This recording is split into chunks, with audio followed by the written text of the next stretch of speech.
বিএনপির মধ্যে কিছু হাইব্রিড নেতা আছে, এদের বিরুদ্ধে যদি বিএনপি পদক্ষেপ না নেয় বা এদেরকে যদি বিতাড়িত না করে দল থেকে, তাহলে কিন্তু বিএনপির ভবিষ্যৎ অন্ধকার এবং বিএনপি নিশ্চিতভাবে ফেল করবে। কারণ হচ্ছে, দেখেন ওনাদের মন্তব্যগুলো কত বাজে বাজে এবং বাংলাদেশের সাধারণ জনগণের বিপক্ষে যাচ্ছে। ওনারা তো এগুলো বুঝতে পারতেছেন না, কারণ ওনারা অন্ধ। নির্বাচন করতে করতে ওনারা পাগল হয়ে গেছেন। যার কারণে সাধারণ মানুষের চাহিদা, মানুষ কি চায়, এগুলো ওনারা এখন বুঝতে পারতেছেন না। দেখেন উনি কিছুদিন আগে ফজলুর রহমান, উনি কিছুদিন আগে বাংলাদেশের আলেমদেরকে নিয়ে খুব বাজেভাবে মন্তব্য করছেন। হেলিকপ্টারে যাইতেছে, গাড়িতে যাইতেছে, লাখ লাখ টাকা নিতেছে। এটা তো একটা ব্যবসা বাণিজ্যের ব্যাপার। দুনিয়ার সমস্ত কালচার শেষ করে, বাঙালির যে কালচার, শিক্ষা, সংস্কৃতি, নাটক, যাত্রা, গান, বাউল, মাজার সব শেষ করে। যার কারণে ওনার বিরুদ্ধে কিন্তু প্রতিবাদ সমাবেশ এবং ওনার ছবি পোস্টারে কিন্তু জুতা মারা হয়েছে, জুতা নিক্ষেপ করা হয়েছে, ওনার ছবি আগুন দিয়ে পোড়ানো হয়েছে। এরপরেও কিন্তু ওনার কোনো পরিবর্তন নাই। উনি এগুলো দেখছে কিনা জানি না, ওনার ফ্যামিলি, ওনার পরিবার এগুলো দেখছে কিনা জানি না, বা ওনার দল এগুলো দেখছে কিনা, ওনার দলের নজরে এগুলো আসছে কিনা।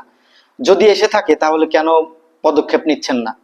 উনি একজন বিতর্কিত ব্যক্তি। উনি আগে করতো আওয়ামী লীগ, পরবর্তীতে বিএনপিতে যোগ দিয়ে তারপরে বিএনপি খালেদা জিয়ার উপদেষ্টা হয়েছে। আবার ইদানিং একটা বক্তব্য উনি কয়েকদিন আগে একটা টক শোতে এসে বললেন যে ডক্টর ইউনূসের চাইতে নাকি উনি বেশি সম্মানিত। উনি অত বড় মাপের মানুষ বলে মানুষ মনে করে না। আর উনি সাহেবের বয়স 84 বছর, আমারও কিন্তু 77, খুব বেশি বড় না। ইচ্ছা করে নোবেল কমিটি আমাকে নোবেলের জন্য মনোনীত করতে পারে। ওই জায়গাতে কিন্তু আমি উনার চেয়ে অনেক বেশি বড়। চিন্তা করছেন, যেখানে সারা পৃথিবীর মানুষ ডক্টর ইউনূসকে চিনে, সারা পৃথিবীর মানুষ ডক্টর ইউনূসকে সম্মান করে, আর সেখানে উনি বলতেছে ডক্টর ইউনূসের চাইতে উনি সম্মানিত। আপনি ভাই যেদিক থেকেই হন, আপনি এইভাবে কথা বলতে পারেন না। আপনার কি যোগ্যতা আছে যে আপনি ডক্টর ইউনূসের চাইতে সম্মানিত?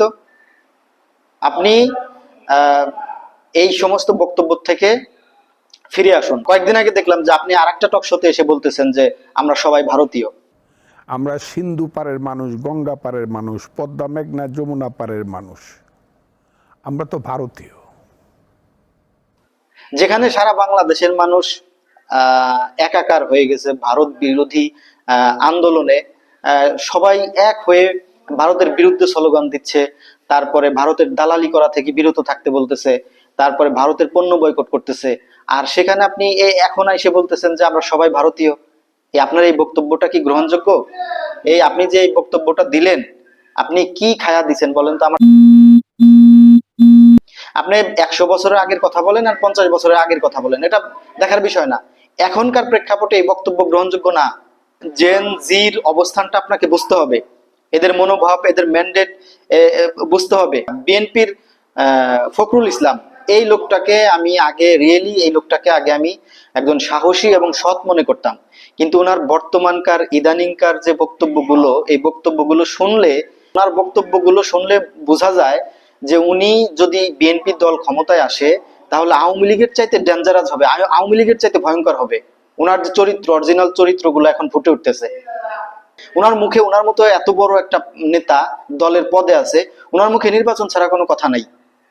প্রত্যেকটা বক্তব্যে শুধু নির্বাচনের রোডম্যাপ, নির্বাচন কবে দিবেন, কিভাবে অন্তর্বর্তী সরকারকে চাপে রাখা যায়, শুধু এই বিষয়ে আছে উনি। আপনাদের এখন উচিত এই সরকারের পাশে দাঁড়ানো।